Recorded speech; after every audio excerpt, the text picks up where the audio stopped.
Hello friends, good morning and welcome back to my channel. Okay, this is Harshit here again with you.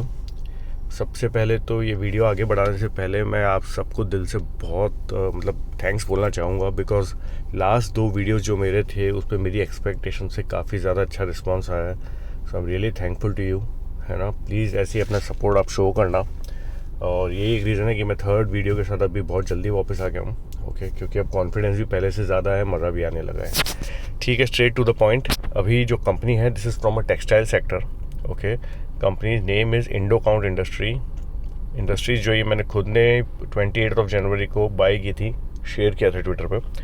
तो 28 जनवरी को chart इसका कुछ इस तरीके का था. सबसे पहले हम इसके टेक्निकल्स थोड़ा सा देखते हैं, फिर इसके जो ग्रोथ ट्रिगर्स है आगे वो देखते हैं. ओके, तो 28 जन को इसका चार्ट था यहाँ इस जगह पे अराउंड 240 की प्राइस पे था. ओके, तो ये मैंने इस एक्सपेक्टेशन में बाई की थी क्योंकि आप देख सकते हो ऑलमोस्ट लाइक एक तरीके का चैनल इसमें फॉर्म हो रहा था. और जो मुझे एक्सपेक्टेड था कि अगर बजट में कुछ आता है टेक्सटाइल रिलेटेड तो ये कंपनी अच्छा मूव करेगी. ये देखिए, ये एक चैनल था. ओके, तो मैंने इस चैनल के लोअर एंड पे यहाँ कहीं बाय किया क्योंकि मुझे लगा इससे बाउंस बैक करके ऊपर जाएगा, लेकिन बजट में कुछ नहीं आया. प्लस इसके जो दिसंबर क्वार्टर के जो इसके रिजल्ट्स आए वो थोड़े वीक है, उस पर हम आएंगे वापस.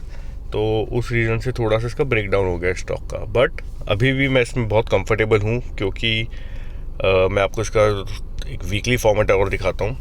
क्योंकि ये जो यहाँ पे ये स्टॉक सपोर्ट ले रहा है, एक सेकेंड. ओके, जहाँ ये स्टॉक सपोर्ट ले रहा है दैट इज़ इसका पुराना मल्टी ईयर टॉप्स रह चुका है वो लेवल. ओके, तो मैंने 240 पे लिया था. 205 का लेवल इसने एक बार टच कर लिया. फिर कल इसमें अच्छा एक बाउंस बैक आया था, है ना. तो अभी आप ये देखोगे ना तो 2016 से पहले आगे पीछे और 2017 तक ये इसका ये मल्टी ईयर टॉप्स थे यहाँ पे. ओके, तो ये जो लेवल्स है इसके ये यहीं सपोर्ट ले रहा है इस जगह पे, है ना. तो ये सपोर्ट अभी वहीं ले रहा है, वहीं से बाउंस बैक कर सकता है अगर ब्रॉडर मार्केट अच्छा रहा, स्ट्रेंथ दिखाया मार्केट ने तो. ओके, कंपनी के खुद के ग्रोथ ट्रिगर्स है वो आगे है, लेकिन पहले जो ब्रॉडर मार्केट है वो सपोर्ट करना चाहिए. इसीलिए कितनी अच्छी कंपनी है, जब अगर मार्केट पूरा अगर वीक रहेगा, वॉलेटाइल रहेगा तो कंपनी में प्राइस में फ्लक्चुएशन आएगा ही, है ना.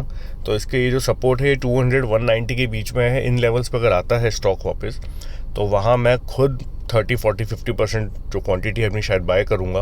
और जस्ट इन केस अगर एक बड़ा पैनिक अगर आता है मार्केट में, है ना, किसी भी रीज़न से, तो भी आप इसके ये लेवल्स देखिए, देखो ये. ओके, ये लेवल्स यहाँ तो बेसिकली ये 120-150 के बीच के लेवल्स है यहाँ पे. ये लेवल्स है तो 135-150 के जो लेवल्स है यहाँ पे, ये लेवल्स भी अगर आते हैं तो ये कंपनी अपनी ग्रोथ के हिसाब से कौड़ियों के भाव पे मिल रही होगी. एनीवेज, मैं चाहता नहीं वो लेवल्स आए और मुझे लगता भी नहीं आएंगे. बट क्या बोलते हैं, मार्केट अगर पैनिक कर गया तो कुछ नहीं बोल सकते. ओके, दूसरी इसकी एक इंटरेस्टिंग चीज़ दिखाता हूँ कि इसमें अगर आप मंथली इसका चार्ट देखोगे, ओके, तो इसमें एक इन्वर्टेड हेड एंड शोल्डर बन रहा था. ओके, तो ये देखो,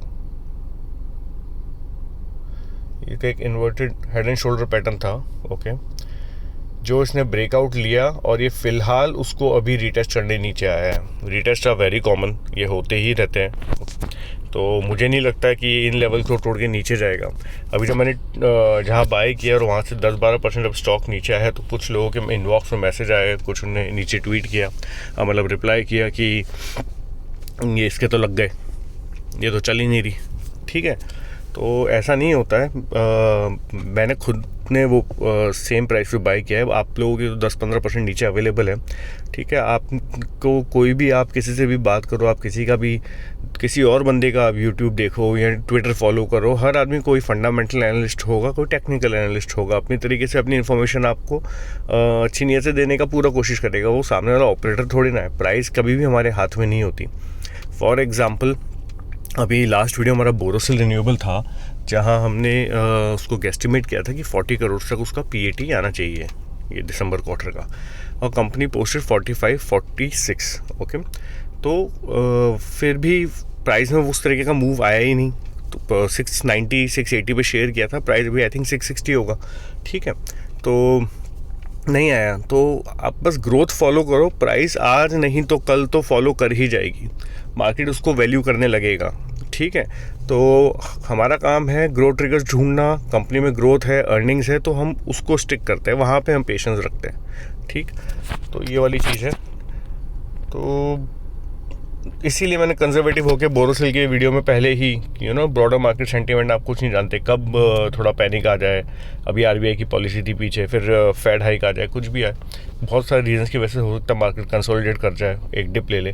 तो इसलिए बहुत ज़्यादा कंजर्वेटिव होकर मैंने वैसे ही उसमें 18 मंथ्स टू 24 मंथ्स बोला था, क्योंकि बहुत इजी टारगेट्स है। एनीवेज, इसका टेक्निकल में इसमें ज़्यादा है नहीं इंडो काउंट इंडस्ट्रीज़ में। तो यहाँ एक अगेन मंथली पे एक इन्वर्टेड हेड एंड शोल्डर था, जो ये अभी फ़िलहाल वापस रीटेस्ट कर रहा है, ओके। और ये इसके अच्छे सपोर्ट लेवल से आगे जाके, जो मुझे नहीं लगता अनटिल अनलेस काफ़ी अच्छा पैनिक आया मार्केट में, तो आएंगे। Okay, now coming back to, मतलब इसके थोड़े हम वो देखें अगर इसका, अच्छा इंडो काउंट ही क्यों, ठीक है। फर्स्ट ऑफ ऑल ये टेक्सटाइल सेक्टर है, this is not like pharma, FMCG और आईटी, ओके।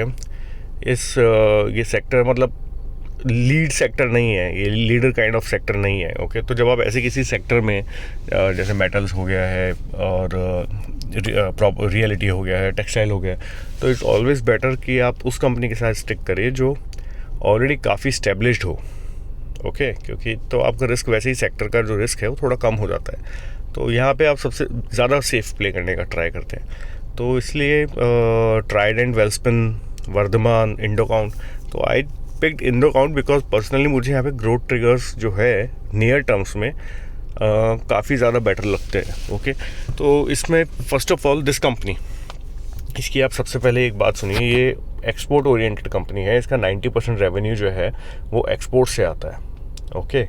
तो सबसे पहले इसका एक आपको मैं जब नोट शेयर किया था उसका ये देखो आप, ये देखो। अभी नाउ द थिंग इज़ कि यूएस में जितना भी जो इनका जो मेजर सेगमेंट है बेडशीट्स और बेड लिनेंस, होम टेक्सटाइल, उसमें तो जितना भी जो बेडशीट्स इंपोर्ट होती है यूएस में, ओके, उस पूरे इंपोर्ट में से चाइना के टेक्सटाइल मार्केट का शेयर है 20% और इस अकेली कंपनी का शेयर है 12%। तो बेसिकली कंपनी सिंगल हैंडेडली इतना tough competition Chinese textile market को दे रही है, ओके। तो ये खुद में ही मतलब कंपनी की इनहेरेंट स्ट्रेंथ बताता है। इसके कितने बड़े क्लाइंट्स हैं, जैसे वॉलमार्ट है और भी मतलब काफ़ी अच्छे इसके बड़े क्लाइंट्स हैं, और तो उन क्लाइंट्स के साथ अपना टाई अप होना, इनका लॉन्ग टर्म कॉन्ट्रैक्ट्स होना अपने आप में इसकी स्ट्रेंथ बताता है कंपनी की, ओके। तो 12% of the complete import revenue, मतलब share in US, it's a big thing. और अब क्या हुआ है, लास्ट ईयर जुलाई में सेनेट ने बिल पास किया है जहां इन्होंने एक पर्टिकुलर प्रोविंस ऑफ चाइना, वहां से कॉटन एंड टोमेटोज, खैर टोमेटो से हमारा कुछ लेना देना नहीं है, लेकिन कॉटन से इन्होंने बैन कर दिया है यूएस में इंपोर्ट। और उस प्रोविंस से जो चाइना का जो टोटल कॉटन प्रोडक्शन है वो ऑलमोस्ट सारा वहीं से ही है, 85% कॉटन जो है वहीं से है। तो वहाँ पे से बैन कर दिया है, उसका भी बेनिफिट इसको मिलना शुरू हो गया होगा या मिलने लगेगा, ओके, इसको मिलने लगेगा। तो वो बैन हो चुका है। तो दिस वाज द थिंग, ये एक सबसे इसकी की हाईलाइट ये है कंपनी का, ये जो स्ट्रेंथ दिखाती है इसको कि सिंगल हैंडेडली पूरे टेक्सटाइल मार्केट को, क्योंकि ये उस बैन के बाद से नहीं है, ये लास्ट फ्यू ईयर्स से है। इनका मार्केट जो होल्ड है यूएस में बहुत स्ट्रॉन्ग है। तो ऐसा नहीं है कि बैन जो लगा है उसके बाद ये कोई फैक्ट उभर के बाहर आया, नहीं, ये पहले से ही था, ओके। आगे जाके ये और स्ट्रॉन्ग हो जाएगा, ठीक है। So this is the thing. अभी कंपनी जो है ये फॉरवर्ड इंटीग्रेटेड कंपनी है, basically they started as a yarn manufacture, okay, मतलब रॉ मटेरियल बना रहे थे दूसरी कंपनीज के लिए, फिर ये एंड प्रोडक्ट की तरफ मूव हुए और बड़े क्लाइंट्स लिए, कैपेक्स किया, एंड प्रोडक्ट बनाने लगा, दूसरों के लिए बनाने लगे, ओके। अब क्या हो रहा है फिलहाल, अब ये खुद भी वैल्यू एडेड प्रोडक्ट्स लेकर आ रहे हैं, और जो वैल्यू एडेड प्रोडक्ट्स है वो इनके हाई मार्जिन प्रोडक्ट्स है। तो बेसिकली खुद के ब्रांड्स लेकर आए हैं ये, ओके। इन्होंने खुद के इंटरनेशनल मार्केट में ब्रांड्स लॉन्च किए और कुछ डोमेस्टिक मार्केट में भी लॉन्च किए। तो वहाँ इनको एक मार्जिन में क्वेश्चन आ जाएगा, वहाँ वो हायर मार्जिन प्रोडक्ट्स हो जाएंगे उनके, ठीक है।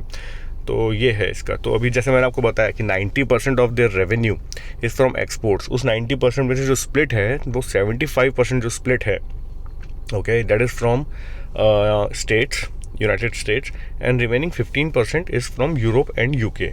ओके, तो this is this thing, and it is recognise among the top 3 global bedsheet suppliers to the US. Okay, अभी इनका जो करंट जो मार्केट शेयर जो इनका यूएस में है, सॉरी यूरोप एंड यूके में है, दैट इज़ ओनली 4%. ओके, अच्छा एक चीज़ आप ध्यान देना कि जब हमने बोरोसिल रिन्यूएबल का जो वीडियो था उसमें भी मैंने एक चीज़ बोली थी, ये कंपनीज बड़ी कंपनीज होती है, आगे फ्यूचर में क्या इनको आइडिया होता है, ये इनको पता होता है कि किस तरीके के रिफॉर्म्स आने वाले हैं, क्या चीज़ होने वाली है. ओके, तो कोई टेक्सटाइल पार्क आने वाले हैं या PLI स्कीम आ रही है, तो इनको आइडिया होता है. उस तरह से ये पहले से अपने आप को खुद को प्रिपेयर करते हैं कैपेसिटी बढ़ा के. ओके, कोई भी फालतू पैसा उस जगह पे नहीं लगाता जहां माल नहीं बनेगा. ठीक है, तो बोरोसिल ने पहले ही बोला था कि अगर PLI अप्रूव होती है बजट में सोलर की, तो हम इतना एक्सपेंशन और करेंगे, और 4,500 करोड़ का सोलर PLI वो कैबिनेट ने अप्रूव किया. ठीक है, तो सिमिलरली अभी ये इंडोकाउंट इंडस्ट्रीज़ काफ़ी अच्छी ग्रोथ, मतलब काफ़ी कैपेक्स कर रहे हैं. ओके, तो अभी कैपेक्स मतलब काफ़ी बड़ा कैपेक्स है. एक तो इनका कैपेक्स चल रहा है 200 करोड़ का, अलग है वो, जो which will generate 600 crore of top line revenue. ठीक है, फिर दूसरा इन्होंने जो रिसेंट जो इनका अभी जो आया है वो है कि इन्होंने GHCL का होम टेक्सटाइल बिजनेस एक्वायर कर लिया है. ओके, तो इनका जो अभी ट्रेलिंग रेवेन्यू है as of today, that is nearly 3,000 crore. Okay, और जो GHCL से जो इनको जो रेवेन्यू मिलेगा, दैट इज़ 50% ऑफ दैट, मतलब 1,500 करोड़. तो 1,500 करोड़ तो रेवेन्यू वहाँ से आएगा. 600 करोड़ रेवेन्यू इनको और जनरेट होगा, जो ये 200 करोड़ का अपना जो स्पिंडल्स है और बेड लाइनिंग कैपेसिटी है उसको एक्सटेंड, मतलब उसको ग्रो कर रहे हैं 90 से 108 मिलियन मीटर्स पे. ठीक है, तो ये इतना ग्रो कर रहे हैं क्यों? क्योंकि इनके पास आगे स्कोप है बेचने का. इनको पता है कि कुछ ना कुछ होगा, ट्रिगर्स होंगे. Company knows their own triggers very well. ठीक है, तो अभी इन्होंने खुद, इनका एक इंटरव्यू है, CEO जो है इनके लालपुरिया, उनका एक इंटरव्यू है जी बिजनेस पे, आप देखना उसको, या मैं लिंक उसका डिस्क्रिप्शन में, मैं अपने ट्वीट का भी लिंक डिस्क्रिप्शन में डालूंगा और उस इंटरव्यू का भी लिंक डिस्क्रिप्शन में डालता हूँ. आप ज़रूर से उसको देखना, आपको ज़्यादा अच्छा मैनेजमेंट का आइडिया मिलेगा when you see them talk. Okay, तो अभी इसमें क्या है, तो यूके यूरोप में इनका मार्केट शेयर अभी 4% है, एंड दैट इज़ बिकॉज क्योंकि पाकिस्तान और बांग्लादेश को वहाँ पे ड्यूटी फ्री एक्सेस है, वो ड्यूटी फ्री वहाँ पे एक्सपोर्ट कर सकते हैं. प्लस बट इंडिया के ऊपर जब इंडियंस एक्सपोर्ट करते हैं या इंडियन कंपनी एक्सपोर्ट करती है तो उनको ड्यूटी लगता है. तो अभी तक हमारा उनके साथ में फ्री ट्रेड एग्रीमेंट नहीं है, which we believe our government is working on it, और आने वाले कुछ टाइम में, ठीक है, मैनेजमेंट भी एक्सपेक्ट कर रहा है कि ये फ्री ट्रेड एग्रीमेंट इंडिया के साथ भी हो जाएगा. ओके, तो जब ये एग्रीमेंट हो जाता है FTA, इसके बाद में दे स्ट्रांगली बिलीव कि उनका जो मार्केट शेयर है यूरोप और यूके में वो 4% से 20% जंप कर जाएगा, which is big, which is very big. Okay, तो अभी फ़िलहाल इनका जो कैपेसिटी यूटिलाइजेशन है वो ऑलरेडी 90% पे चल रहा है. ठीक है, उस इंटरव्यू में ही उन्होंने बताया, तो 90% पे है. And they say like every time we reach our capacity utilisation close to 85-90%, we look for growth. मतलब हम कैपेक्स करते हैं तो every 5 years they keep doing this. Okay, और सबसे अच्छी बात यह है कि हर 4-5 साल में कैपेक्स करते हुए भी इनका जो डेट है वो काफ़ी कंट्रोल्ड है. तो बेसिकली एज ऑफ टुडे इनका जो डेट टू इक्विटी रेशियो है इज़ ओनली 0.5. ठीक है, और आगे भी इसको काफ़ी कंट्रोल करके ही ये करेंगे. तो बड़े ही फेज मैनर में इनका वो अच्छा कैपेक्स रहता है. ठीक है, और ठीक, पहले आपको इसके कुछ 1-2 चीज़ें और बाद में बताता हूँ. पहले हम इसका कैपेक्स पूरा देखते हैं. तो 200 करोड़ का मैंने आपको बताया जो इनका कैपेक्स अभी चल रहा है, विच विल जनरेट 600 करोड़ का रेवेन्यू, ये मैं आपको बता चुका हूँ. तो और ये लॉन्च इन्होंने किया है खुद के प्रोडक्ट्स, वो न्यू प्रोडक्ट्स इनके पोर्टफोलियो में ऐड हो जाते हैं, विच इज़ हायर मार्जिन, ये भी बता चुका हूँ. इनका एक टाई अप हुआ है लंदन में. ओके, तो वो एक अलग स्टोरी है. फिर GHCL का होम टेक्सटाइल इन्होंने अब आप ये देखो 576 करोड़ में इन्होंने बाय किया है, और टॉप लाइन इनको उससे मिलता है 1,500 करोड़. ओके, तो बहुत अच्छे ग्रोथ ट्रिगर्स हैं. दूसरा, गवर्नमेंट ऑलरेडी लास्ट ईयर सितंबर में 10,500 करोड़ का PLI जो है अप्रूव कर चुकी है. ओके, तो 10,500 करोड़ का PLI अप्रूव कर चुकी है, प्लस आगे FTA की बातें हो रही है. तो जो मैक्रो ट्रेंड्स है वो ऑलरेडी इन प्लेस आ रहे हैं टेक्सटाइल सेक्टर के लिए। ओके, ये 12 to 15% हमारे एक्सपोर्ट को ऑलरेडी कंट्रीब्यूट करता है। तो गवर्नमेंट का पुश इसमें आज नहीं तो कल आना ही है। वो सारा सब सोलर ये रिन्यूएबल नहीं चलेगा, इस पर भी आना बहुत ज़रूरी है क्योंकि it's a major contributor to our exports, है ना। तो इन्होंने एक लंदन में एक ब्रांड के साथ में उनका मार्केट करने के लिए, और आई थिंक मैन्युफैक्चरिंग भी है उसमें, तो वो करेंगे, वो बड़ी चीज़ नहीं, चल छोड़ते उसको आगे। मैनेजमेंट बहुत अच्छा है, they always understate and over perform kind of management. तो आप उनका वीडियो देखोगे, आपको उनकी बात से पता लगेगा, ठीक है। असेट टर्नओवर रेशियो बहुत अच्छा है इनका। So for a textile company मतलब एक थोड़ा आइडिया लगता है कि थोड़ी असेट लाइट है, और असेट लाइट है एक्चुअल में, क्योंकि अभी आपको ये दिखाता हूँ तो इनका asset turnover ratio I think 2.5 या 3 है। ओके, तो ये देखो लास्ट 14 ईयर इनकी कंपाउंड सेल्स ग्रोथ जो थी वो 14% है, और जो प्रॉफिट ग्रोथ है वो 34% है। तो इससे आपको एक रफ आइडिया हो जाता है कि मार्जिन पे कितना अच्छा कमांड रहा है। एवरेज 1-2 साल ऊपर नीचे हो जाए फ़र्क नहीं पड़ता, क्योंकि ये कॉटन प्राइसेस पे बहुत कुछ डिपेंड करता है, फिर बाद में दूसरे कुछ फैक्टर्स आ जाते हैं। लेकिन आप एवरेज लॉन्गर पीरियड में अगर आप देखते हो तो इसका मतलब कंपनी का मार्जिन पे अच्छा वो है, ग्रोथ है। ओके, तो सेल्स ग्रोथ से ज़्यादा इनके प्रॉफिट ग्रोथ चलते हैं। तो यहाँ पे आपका रेवेन्यू ऑलमोस्ट 80 to 90% ग्रो होने वाला है अगले 1.5-2 साल में। ओके, ये आपको मार्च के क्वार्टर से means 4th quarter of FY22 और फर्स्ट क्वार्टर ऑफ FY23 में आपको अच्छे से रिफ्लेक्ट होना शुरू हो जाएगा, ठीक है। तो अगर 80 to 90% जंप इनका रेवेन्यू में आ रहा है तो आप सोच के चलो कि इनके तो पास जो मैंने थोड़ा देखा है trend, okay, like for example 2015 में इनका रेवेन्यू जंप 15 to 16 इनका 17% इनका रेवेन्यू जंप था। वहाँ इनका PAT ऑलमोस्ट 100%, 90% इनका PAT जंप आ गया था। ओके, उस टाइम वो अपने पीक ऑपरेटिंग मार्जिन पे थे 20 पे। अभी भी फिलहाल ये 20 के मार्जिन पे काम कर रहे हैं, 19-20 पे।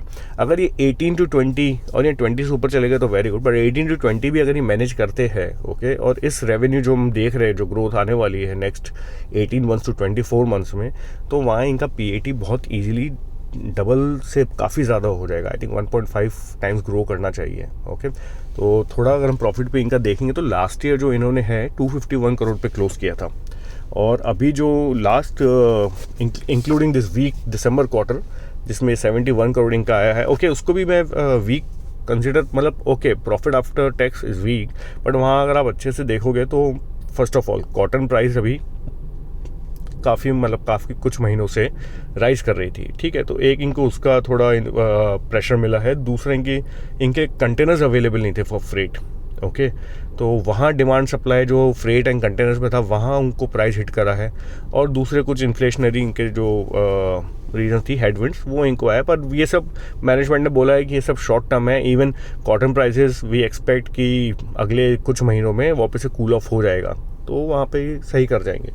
बट मार्जिन इनके तब भी जो है, even though cotton prices have shot up, इनके मार्जिन भी तब भी 18 to 19% है। तो अगर आगे कॉटन प्राइस नीचे आते हैं तो ये they will go well beyond 20% in operating margins. Okay, तो अभी जो इनका लास्ट ईयर इन्होंने 251 पे ख़त्म किया, अभी 9 मंथ इनका PAT है 271। ओके, जैसे हमने बोरोसिल में गेस्टिमेट किया था वैसे ही अगर मैं यहाँ गेस करूँ तो अगर मैं 80 करोड़ भी अगर पकड़ के चलता हूँ, 70 was December which is week, अगर मैं मार्च में 80 क्वार्टर पकड़ के चलता हूँ तो इनका रफली कितना आ जाता है 350, करेक्ट। तो 350 करोड़ आ जाता है। तो 250 से 350 itself is a big jump. आप कैलकुलेट करो तो काफ़ी बड़ा जंप हो गया। तो ये इनका 350 पे ये ख़त्म करेंगे, और अगले 2 साल जो हमने थोड़ा कैलकुलेट किया है, ठीक है, अगर इनका मैं ऑलरेडी कैलकुलेट कर चुका हूँ, इनके जो नेट प्रॉफिट मार्जिन्स है वो 10 या 11 अगर आते हैं तो ये अपनी बॉटम लाइन कहीं ना कहीं बियॉन्ड 600 चले जाएंगे। ओके, तो 350 to beyond 600, maybe 650 crore in next 1.5-2 years का। ओके, आज की डेट पे company is available less than 12.5 P earnings. और अगर आप एक साल आगे का देखते हो तो 10 से नीचे है, और 2 साल आगे का देखते हो तो रफली अराउंड 6.57 प्राइस टू अर्निंग के आसपास आपको ये कंपनी मिलती है। ठीक है, तो इसलिए तो जहाँ इतना मंथली चार्ट्स पे इतना बड़ा inverted cup and handle breakout हुआ है, ब्रेकआउट रीटेस्ट हो रहा है। कप एंड हैंडल थोड़ा अगर आप गूगल करो समझो तो उस हिसाब से ही इसके टारगेट जो है वो मैं आगे दूसरे वीडियोस में डालूंगा जो प्योरली टेक्निकल होंगे, उस हिसाब से ही इसके टारगेट्स 400 के आ रहे हैं। ओके, अभी रिसेंटली एक ब्रोकरेज हाउस ने भी इस पे वापस से बाय कॉल वो किया है, initiate. They have given target of 300। Okay, but couple handle का टेक्निकल टारगेट ही 400 आ रहा है, और 400 जो है इसका फंडामेंटल टारगेट ही है। ओके, अगर आप इसको आज की पीई पे भी देखते हो तो मतलब 2 years डाउन द लाइन अगर ये वो आपको 13 की पीई पे मिलती है इस ग्रोथ के साथ, ठीक है, तो 400 का फंडामेंटल टारगेट है। तो एनीवेज, तो ये वेल बियॉन्ड 400 चला रहेगा, तो यहाँ आपका 2 साल में पैसा डबल से ज़्यादा होना ईजी है। ये सब नो ब्रेनर एंड यहाँ सिर्फ कॉमन सेंस लगता है, बहुत रॉकेट साइंस नहीं लगता, बहुत ज़्यादा इंटेलिजेंस नहीं लगता है। ठीक है, तो ये वाली चीज़ है इसमें कंपनी में। ओके, तो ग्रोथ है और 280 के ऊपर ब्रेकआउट है, तो जब जहाँ ग्रोथ हो और मोमेंटम दोनों हो तो ग्रोथ और मोमेंटम का जो कॉम्बिनेशन है ना बहुत मज़ा आता है। वहाँ फिर मल्टी बैगर्स निकल के आते हैं। ठीक है, तो अभी मार्केट ओपन हो जाएगा थोड़ी देर में, 2 मिनट के बाद। देखते हैं ये स्टॉक क्या करता है। अगर गिरता है तो मैं इसको नेक्स्ट वीक मंडे ट्यूसडे थोड़ा और बाय करूँगा, ऊपर जाता है तो देखते हैं 280 ऊपर निकलेगा तो भी मैं 25-30% बाय करूँगा, नीचे आएगा तो भी 15% और 50% और बाय करूँगा। ठीक है, अगेन प्राइस हमारे कंट्रोल में नहीं है। ओके, तो थोड़ा पेशेंस इसके साथ रखना, बाकी आप अपने एंड पे इसको खुद से स्टडी करना। I am keeping this video very raw, कोई एडिट नहीं है, कुछ वन टेक बोला है जो बोला है। प्लीज़ इसको आप पूरा देखना, अच्छा लगे तो फ्रेंड्स के साथ शेयर करना, and do subscribe to our channel. Will come back to you very shortly. Thank you, bye.